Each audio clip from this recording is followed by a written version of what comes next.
మంత్రి కొండా సురేఖకు రేవంత్ రెడ్డి సర్కార్ షాక్ల మీద షాకిస్తోంది. కాంగ్రెస్ పార్టీలో మేడారం జాతర పనుల చిచ్చు ఇంకా రగులుతూనే ఉంది.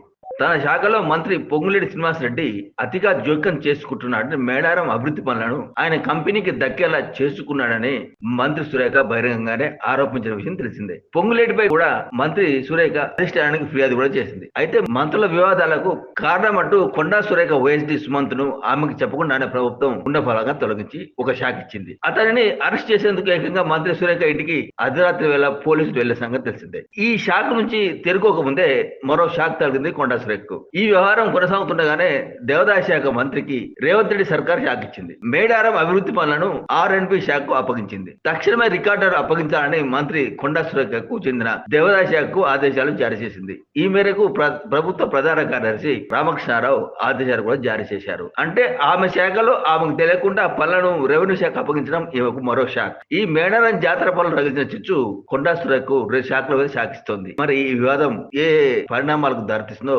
వేచి చూద్దాం.